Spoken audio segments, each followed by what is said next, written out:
There are times when we have the choice to take one of two paths, left or right, stop or go. And that decision, that one moment, can change the course of our life and the course of someone else's. Like the short minute it takes for a doctor to prescribe a treatment and inject it into a patient's arm. Decisions like that happen all the time. And once they're made, that's it. The course of history is set. Adrian was 15 in 1985. He went to the Lord Mayor Trelaw School in Hampshire. That's a boarding school for children with physical disabilities. People call it Trelaw's. Adrian has dark hair and big oval eyes, and he was a shy kid with haemophilia. Like a lot of boys with his condition, the doctors at school were like his family. All doctors are God's heroes, and they were our heroes. They would socialise with us, they would play table tennis with us. You're the guys that help us and make the bleeds go away. Adrian was treated by Dr. Anthony Arenstam. He ran the Haemophilia Centre at Trelaw's. Every now and then, Dr. Arenstam and his wife would invite some of the boys from Trelaw's to his house for the afternoon. It was normally when they'd been quite ill and needed some time away from the bustle of the school. He had a little swimming pool. It was just for a few hours to give us some respite. One afternoon, Adrian was at Dr. Arenstam's with his friend Sean. They drank lemonade and ate snacks. A lovely day by the pool, played with his dogs. As the sun was going down, Adrian was tidying up. I went to be helpful and take the glasses back to his little summer house. He had a little sink. And I caught him leaning on his sink, and tears were up in his eyes. He had big puppy dog eyes. He was surprised to see his doctor crying, but he was a quiet kid and he didn't want to say anything. Then his friend Sean appeared. He was more of a bolshy lad, and he said, Dr. A, you okay? You okay? Are you upset? Dr. Arenstam let out an almighty sigh. He looked at the boys and he admitted, We've messed up, boys. I've messed up, boys. We've messed up, boys. And we didn't know what on earth he meant. But Adrian could read the emotions on his doctor's face. He was a man in pain and a man racked with guilt. That's because Dr. Arenstam had taken decisions that would change Adrian's life forever. And he was already too far down the road to pedal back. Because we were being infected in that very year. With a virus that was killing people in British and American cities. And had started to affect people with haemophilia. Those products were fully loaded.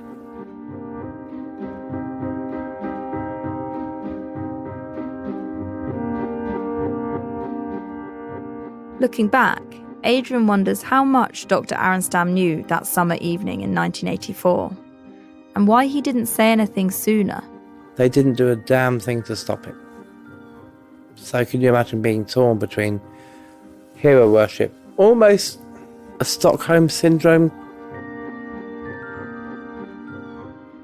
Not long after that day by the pool, Dr. Arenstam had grave news for some of the boys at Trelaw's. There was HIV inside the school. And then you're looking around the transfusion room and go, we're all going to die. We're all going to die. I'm Cara McGugan, and this is Bed of Lies, Episode 2, Experimentation. This story's been swirling around for decades, ever since the first drop of infected plasma entered the bloodstream. But people seem to know so little about it. That was the case back in the 80s, and still is today, even though thousands of people have died from AIDS. It's a complicated story with a lot of medical jargon, and it spans decades. But as a disaster, it's also missing the thing that tends to catch people's attention, a striking image. There's no blackened tower of Grenfell, or panic-stricken faces of Hillsborough, and yet many more people died. But there is one part of this scandal that's cut through, and that's the story of Trelaw's boarding school.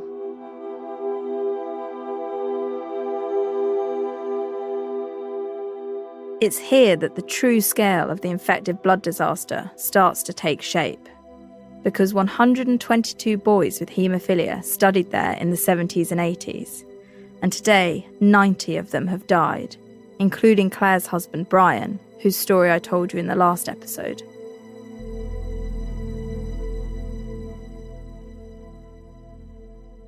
There's a room upstairs, yes. We have a room upstairs, definitely. Every day. I'm back at the public inquiry, at that nondescript office block in London, and I'm with some of the survivors from Trelaws. They've kept in touch over the years, and today you'll often find them huddled together, smoking outside the inquiry. Well, we will let you enjoy your cigarettes, and we're going to just eat our lunch quickly. Catch you later. They still wear matching striped ties, as if they were at school. The black stripe is to represent all those people that we've lost over the years. That's Steve. He's part of the campaign group, and he's wearing a boat hat with a ribbon that has the colours on too. And of course the red is HIV. There's one old student from Trelaws with us who's not wearing the tie. He's called Tom, and he hasn't seen any of his schoolmates for decades. What's it been like to reconnect after all that time? Awful. They're just ghastly people. He's never given an interview, and he's not a campaigner, but he's come to the inquiry to hear the evidence on his old school. No, actually, it's been really good. It's been really amazing, actually. My recollection of you is very young, because I would have been around 11, 12. Yeah.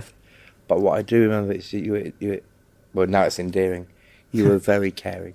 Really? Yes, quite genuinely so. You were kind. Well, thank you very much. No rudeness. Banter. Yeah. Words, things you shouldn't hear. Being 10. But yeah. These men have a soft spot for Trelaws, despite everything that happened there. And it makes sense when you understand their childhoods. Haemophilia meant their early years were dominated by painful bleeds and weeks on the sofa. I was losing months and months and months of schooling. I was spending the same amount of time, if not years, in hospital cumulatively. That's Richard. He's the eldest of this group. So I was really lagging behind. But all that changed for them at Trelaws. We found our tribe at Trelaws.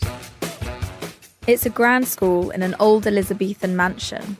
It's set among acres of land, and it's been teaching girls and boys with physical disabilities since the early 1900s. The college offers unique opportunities for disabled boys and girls to develop their academic, physical and social potentials to the full, and prepares them to live as normal a life as possible. In the 70s, it had the biggest haemophilia centre in the UK. At the Lord Mayor Trelaw College, with its special haemophilia centre, under the There were direction of on-site consultant doctors and a haematologist, dedicated sick treatment quarters received for when with kids had haemophilia bleeds. supported. All that meant children with haemophilia could finally have normal childhoods. And they had fun. Each house has its own common rooms, with ample facilities for recreation. I loved it when I got there. Great big house, lots of land, That's Adrian, the shy kid who has dark hair and big eyes. big driveways, go-karts. They had pool tables and record players. Fishing ponds, archery. There was a swimming pool and riding stables. In the summer months, they'd go camping in the grounds. A wide variety of activities can be offered, from winemaking to flower arranging, or even to rifle shooting. It was a wonderland. It was just magical. But the bubble burst when a group of exchange students came over from Canada in the early 80s. Those students had haemophilia too, and they brought with them a message from across the Atlantic. They asked the Trelaws boys, Have you heard about the AIDS? And we all believed we're going to be all right. And it was one of the lads there that said, we're not going to be all right. In Canada, my friend died last week. that was the first time Adrian had heard about people with haemophilia getting AIDS. Then in 1983, the Daily Mail ran a shocking headline on its front page. It was actually killer blood, and it was talking about the dangers that haemophiliacs faced. It was a big wake-up call, and I think it shook a lot of us to the core. The teachers hadn't wanted the boys to see it, because the article said that HIV had gotten into the blood supply. The lady that left the newspaper by mistake on the coffee table in a house, one of the boarding houses, we never saw her again. And the boys became increasingly scared that their haemophilia treatment, Factor VIII, was spiked with AIDS. Subtle changes at the school made things worse. The nurses were worried, and there was more gloves going on. One day, a warning sign was posted in the wing where Adrian lived. We had our own bathroom, and they stuck a yellow and red biohazard stick on the bloody door. Adrian tried to talk to his mum during the school holidays. He said, "There's trouble ahead, Mum, because it's already in the Daily Mail." "Oh no, they would never do that to you, son. They'd never do that to you, son. Don't tell lies, son. Doctors don't harm. Doctors don't do that to people." or doctors shouldn't do that to people. But Adrian's concerns weren't unfounded, and in the spring of 1985, the true extent of the damage at Treloar's was revealed. Adrian was 15. It was shortly after that day by the pool. We were called to Dr. Aransam's office. Adrian went with 5 boys. We knew what it was going to be about. So we gathered in the room, all 5 of us up on the doctor's bed, and 1 on the chair on our right. Dr. Arenstam was there with the physio and some nurses. So you can imagine 10 of us crammed into this tiny office. The room was really small, about 10 foot by 12.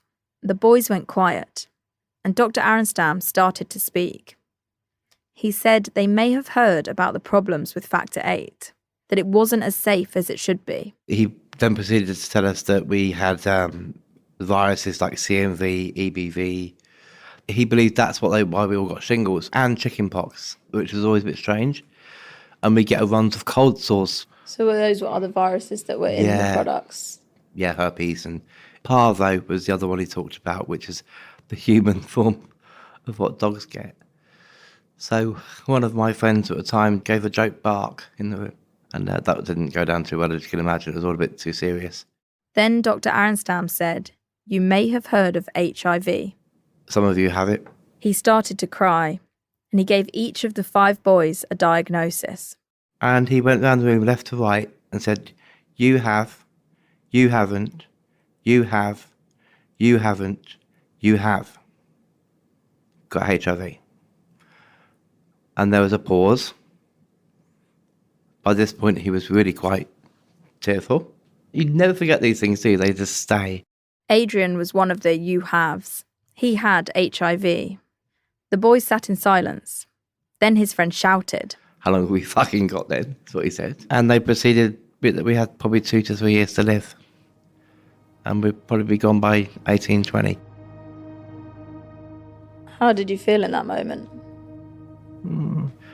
When he said HIV, the sun came through the blind. It was really weird.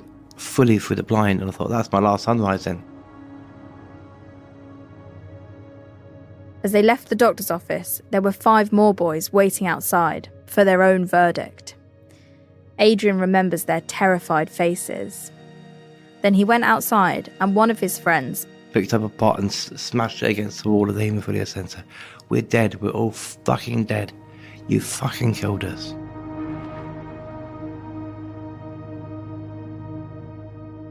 And while one friend smashed the pot, Adrian turned to another and gave him a hug. Then the boys were told to get back to class. And I was back in science by 10 to 2. I didn't even get the afternoon off. Is it hard to go back to Yeah, at that moment is, yeah. Because they all died. They're all dead. In fact, I'm the only survivor from that group of 5.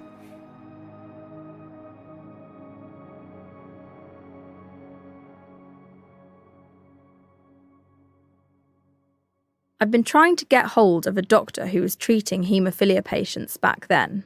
For weeks I've been sending emails and making calls. There are haemophilia centres all over the country, treating about 6,000 patients. But I'm having trouble. One's too ill. Another died a few months ago, just before he was due to give evidence at the inquiry. And another peril of investigating something so long after the fact. I will have nothing more to say. Thank you.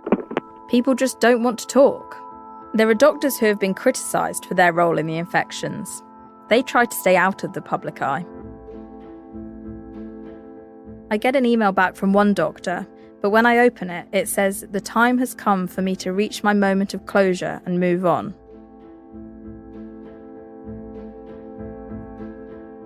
I'm losing confidence, but then I get a message on Facebook, and I let my producer know.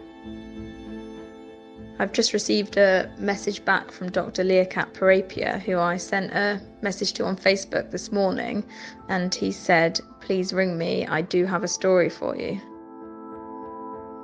More on that after this short break.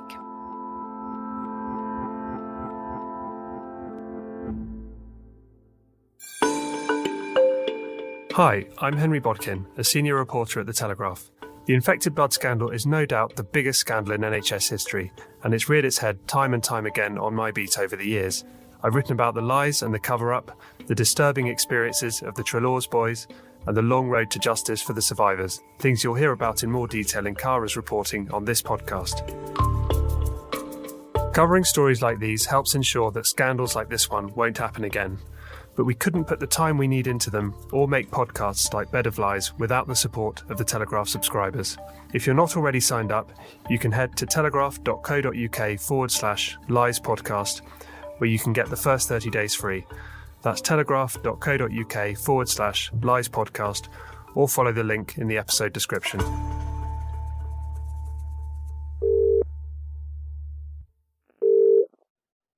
Hello. Hi, is that Dr. Parapia? Parapia, yeah, speaking. Thank you. Dr. Leocat Parapia was director of the Bradford Haemophilia Centre. He retired in 2009. There were a lot of things that were not spoken about. You know, the whole system is corrupt. We speak for a couple of hours, and he's candid about what happened. It's a personal tragedy for a doctor. You know, a doctor doesn't expect to give treatment and then suddenly find that people died because of your treatment. Incredibly traumatic, and people were my friends, you know, they were very close to me. And that's why he wants to help me. Many of the people I've spoken to feel like their doctors let them down. Richard has a question he's always wanted an answer to. He's an older Trelawn's boy, and he wants to know why his doctor took so long to tell him he had the virus. Although I was diagnosed with HIV in 1984, I wasn't told until 1988, which is a big gap. To tell me so long after the new, it was unbelievable. And at that point, Richard was dating his wife-to-be. At that time, when you're a young adolescent growing up, becoming an adult, you're looking for girls, you're dating, and if you're carrying around this virus that could potentially kill somebody, you know, you don't want to be taking those sorts of risks, as I found out, to our, you know, detriment. It was a game of Russian roulette. Richard's case wasn't a one-off. Lots of patients have similar stories of long delays. The haematologists viewed us haemophiliacs as like part of their family, their children, if you like. Now, were they trying to protect us by not telling us? Did they feel guilty? I mean, these are all unanswered questions which only they can answer. Unfortunately, there's not many of them about to ask anymore. But I've now found a doctor who will talk to me, Dr. Parapia, and I put Richard's questions to him. Why would doctors make that decision?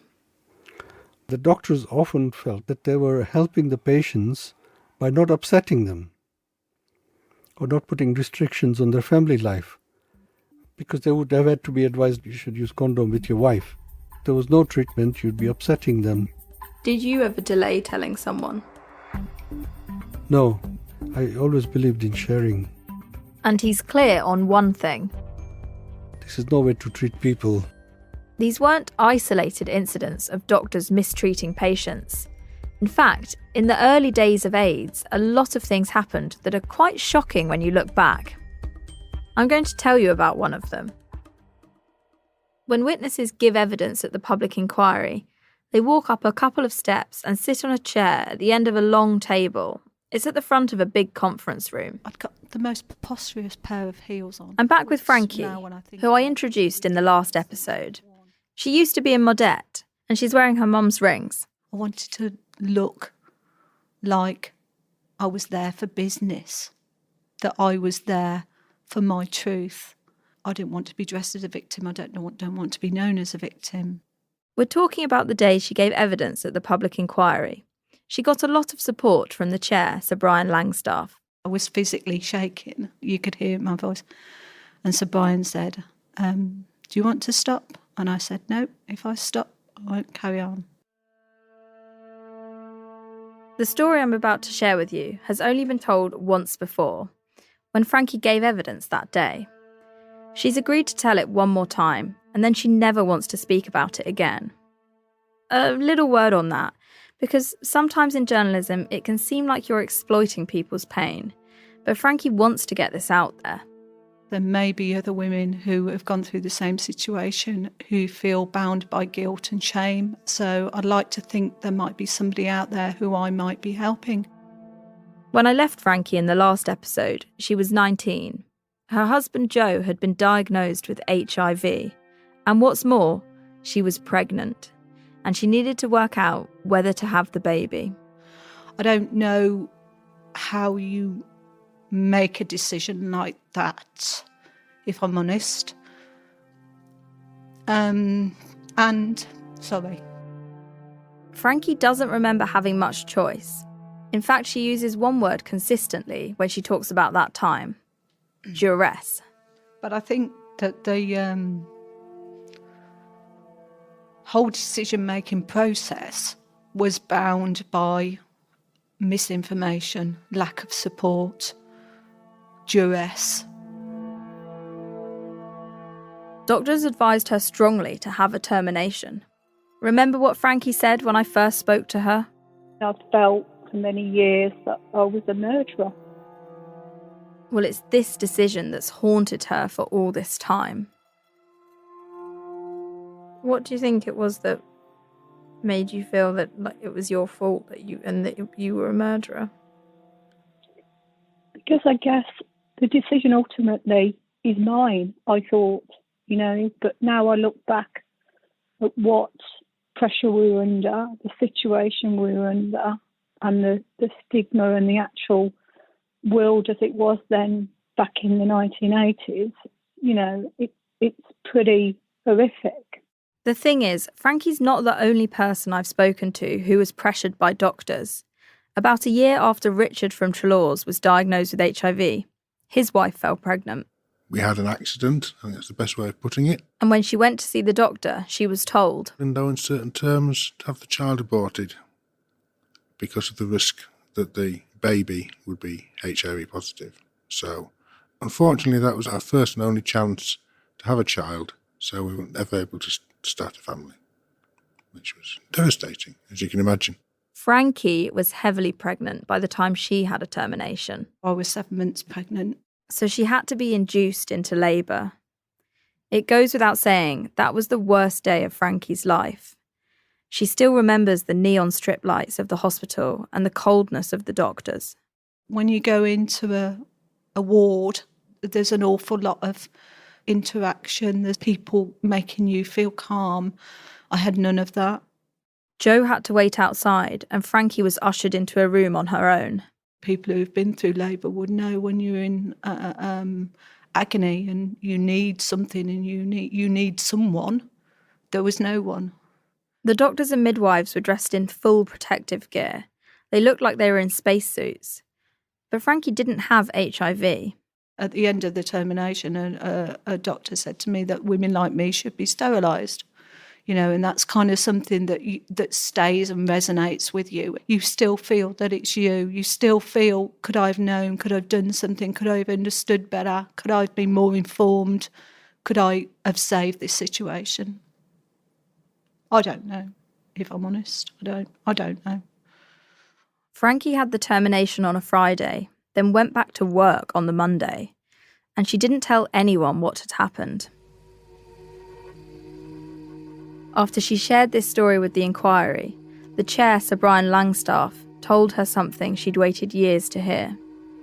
I wouldn't myself use words like angry or bitter to describe what you've said. I think rather the words that come to my mind are fierce and passionate about what has happened to you and what should, in the future, happen to you. And I hope that your hopes for the future are realised. Yeah, me too. Thank you very much. Thank you. And when I finished it, I thought, oh God, I hope that helps someone.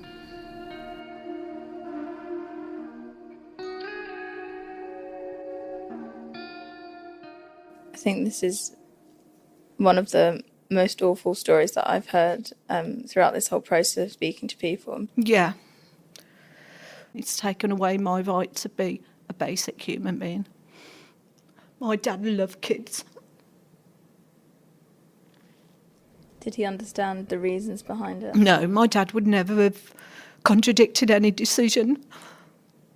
He would never have judged. But he didn't know anyway. And never told my parents. They were both wonderful, and sorry I couldn't give them the joy of more grandkids. There you go.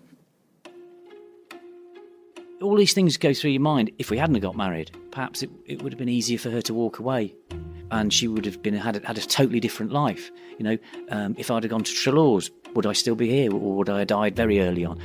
All these different things that affect your life, and then the others that are with you, on one little decision. I want to pick up on what Joe said there. If he went to Trelaws, would he have died young? What's happened at Trelaws is a tragedy, small boys being infected with HIV. But surely it couldn't have been avoided. You have to bear in mind at that point, it was just one big accident. That's all we were ever told. This is a big mistake. It was a big banana skin. We couldn't possibly have known. That's Adrian again, one of the Trelaws boys. Surely it was an accident. HIV filtering through the blood system into the arms of young patients. Well, I've already told you that other viruses were filtering through factor VIII. And I've been looking into one of the more serious ones because it tells an interesting story. Hepatitis. I had my third bout of hepatitis in 1981. Hepatitis is an inflammation of the liver, and there are lots of different types. A, B, C, D, E. They're all a bit different. Hepatitis B tends to be short-lived. It's a bit like food poisoning, and that was going around Trelaws. Nurse pulled my eyes down, saw the yellow, said, yep. Didn't say what it was. You need to be here in the swim for 2 weeks. A week later, someone else joined me in the 2-bed isolation room. When there were big hepatitis outbreaks at the school, the boys with haemophilia were segregated from their peers. They had to sit on their own table in the dining room, and their cutlery was marked with red stickers. Hepatitis A is quite contagious. Yeah, or B. Or B, so gloves, masks. What were the symptoms when boys went down with hepatitis? What did that look like? Some people would describe like being really... That's Tom, the guy who's reconnecting with his classmates. vomiting green. Does anybody else know of vomiting green? Did that happen to anyone? Still to this day, it's the sickest I've ever been, as in vomiting. I was so unwell. And that outbreak affected 10 other boys as well in 81. 50 years old now, and I will never forget. Rumours have circled for decades that there was something more sinister going on at Trelaws, that doctors knew more than they were letting on, that doctors were watching students closely, that they were testing different treatments on them. And as documents have been unearthed through the inquiry, it appears there could be something to it. In my reporting for this story, there are quite a few documents that have stopped me in my tracks. One of them is a letter written by 2 leading haemophilia doctors in Oxford.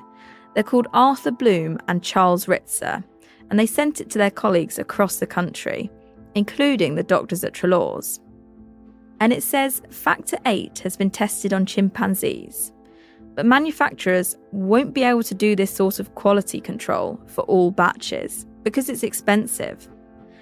And so doctors should test factor VIII for viruses on their patients, in particular, those who haven't caught anything yet. I nicknamed the quote cheaper than chimps letter, which was a letter from 1982. That's Carol, the AIDS nurse from the first episode. Her husband actually had haemophilia too, and he died from the virus. Then she spent years trying to get to the bottom of what happened to him. and this letter stood out to her. And I thought, good grief, this looks like haemophiliacs are being experimented on. Did they know the risks of getting that treatment at the time? Did they even know they were involved in studies? Was informed consent sought from them? Did they understand the implications of this treatment?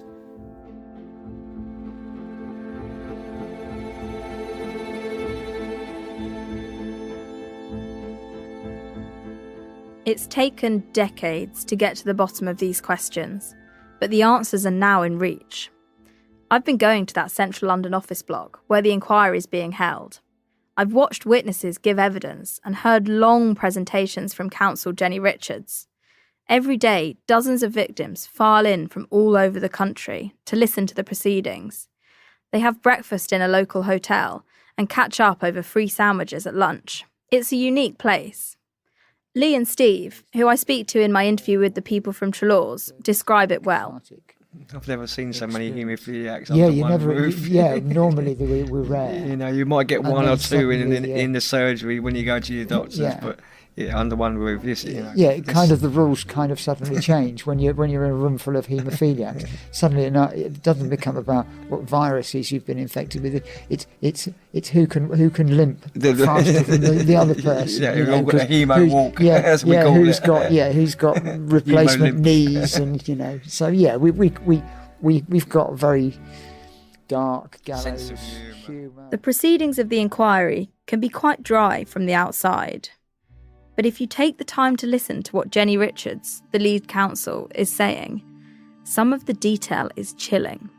The Lord Mayor Trelaw College is also the only establishment in the UK which can provide the opportunity and the facilities for extensive clinical trials of various kinds of treatment. And it was absolutely ideal for conducting experiments, trials.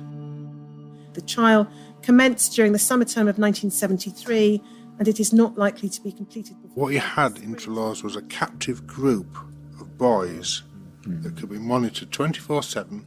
The residence of these boys in one place provides an ideal opportunity to study this complication. You got what you were given. You didn't have a say, your parents didn't have a say in what was given to you. They simply don't explain what it is the parent is consenting to. Who was getting what? Nobody knew. It was a lottery. It was stated that 10 to 15 boys could be included in the trial at Lord Mayor Trelaw. Prophylaxis being administered twice weekly to 5 boys and 3 times weekly to 13 boys. Will be carried out at regular intervals on blood samples which are collected at the time of infusions given to the boys. Syringes were just laid out randomly, unlabelled. Liver function tests, SGOT, SGPT, etc. I remember seeing a mixing machine with the bottles rotating on them, and all the labels were peeling off the bottle. The danger of contracting the blood-borne viruses causing hepatitis is also increased. Frequency rose in the HIV period. This type of research cannot at present be conducted anywhere else. You've got to keep jabbing yourself. Did this really happen? And it did. It actually did happen.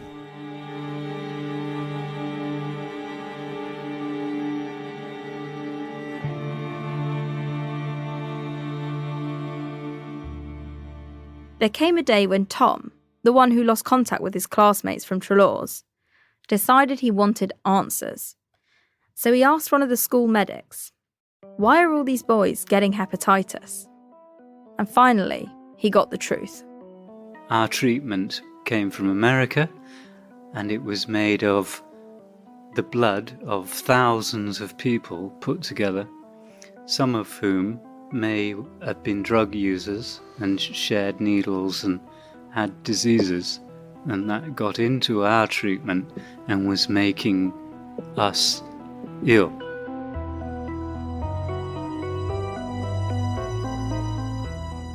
So these viruses that were in Factor VIII, doctors knew where they were coming from, donors in America, because the products that were made by pharma companies over in the US were more dangerous. We had our own Factor VIII, made by the NHS, but there wasn't enough of it, because it's made from human plasma, so it requires thousands of donors. But if the risk of hepatitis in Factor VIII was well known in the 70s, and doctors knew which batches were more likely to be dangerous, what was happening in the 80s when signs appeared that there could be an even more deadly virus in the blood, HIV.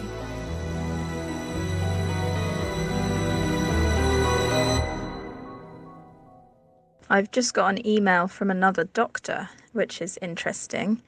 It's Professor Edward Tuddenham, and he says, let's talk about it. He says he's always been ready to speak about what his experience in those years was and his views on what happened and why. He's quite a top doctor, so it'll be interesting to hear what he has to say. And he says, how would you like to proceed? So I'll get in touch with him now. When I get this email, it's a breakthrough because Professor Edward Tuddenham is a world-leading haemophilia doctor. He was high up at the Royal Free Hospital in London and still works at UCL. Hello. Hi, is that Edward? Yes. Hi, it's Cara from the Telegraph. Hello. We managed to catch each other. It would be really nice to do that. It was really, really needed uncovering and exposing fully to the light of day, which like the doctors at Trelaws, he was close with his patients. He wouldn't do anything to intentionally harm them. Well, I would like to say that it was a friendship relationship as much as a professional carer relationship. I was involved with running summer holiday camps, and we used to go up into the mountains of North Wales, and we'd do canoeing, kayaking, climbing. This was all with boys from about 7 to about 12. And we had wonderful times. Then in 1985, 2 of his patients died of AIDS, and it was alarming. So that was the beginning of the tide that washed over us and took half our patients from us. Do you remember how you felt at the time when you first sort of realised what was affecting those 2 patients? I was appalled, I was shocked. I realised that this infection had travelled with the blood product to our patients, and clearly it had killed them. I mean, it's the worst possible experience one could have as a doctor, that one has actually carried out treatments that have caused the death of your patient. It sounds like it must have been very difficult with lots of your patients coming down with deadly diseases. It was harrowing, of course. Absolutely harrowing. But the thing is, the infections weren't a complete surprise because people with haemophilia in Britain and America had already started getting ill with AIDS. That virus came in over the 8 years that I was treating patients because we were not making enough factor concentrate to treat all our patients. So the disaster became apparent gradually over that time. Were you thinking and talking much about the threat posed to your patients? Yes, we were. It was clear that this was a threat. There was no doubt in our minds that this was a risk. Did you know the potential of HIV infection, and did you ever sort of think about that as you were administering Factor VIII to patients? Yes, we couldn't give UK source concentrates to every patient, so there was this apparently highly purified, potent concentrate that was highly effective in stopping or preventing bleeding, and this was available in quantities sufficient to provide the needs of our patient. And doctors had to decide, should they stop giving their patients the new miracle treatment, the treatment that let them climb trees and play football? Or should they keep using American Factor VIII and risk giving their patients a fatal virus? There was a trade-off, improving quality of life and range of activities versus the risk of and high risk of this deadly infections. The balance as we perceived it in the earlier part of this period, the early 80s, was still in favour of using a treatment that would prevent life-threatening bleeding. So it was a miscalculation, but it was taken in good faith. At the end of the day, we were responsible for prescribing. But doctors haven't deliberately killed anybody there. But the guilt has stayed with doctors like Parapia and Tuddenham. I think of those patients every time I go into the centre. To this day? To this day, yes. What comes to mind about them? I remember them as young men. They shall not grow old, as we that are left grow old, as we say at the Armistice Day. I think of them as young men. As a Christian, I look to meet them again.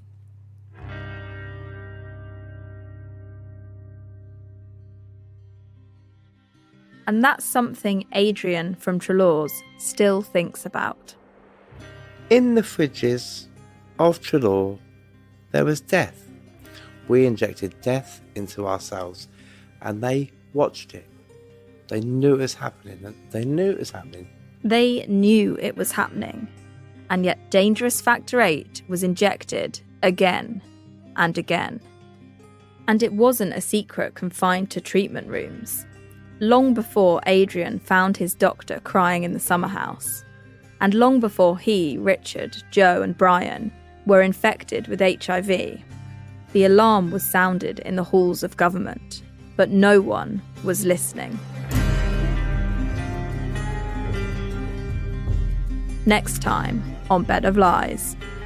I think the government knew about the danger of the plasma in 1983, but they turned a blind eye to it. In essence, they put money over life. Bed of Lies is written by me, Cara McGugan, and produced by Sarah Peters at Tuning Fork Productions.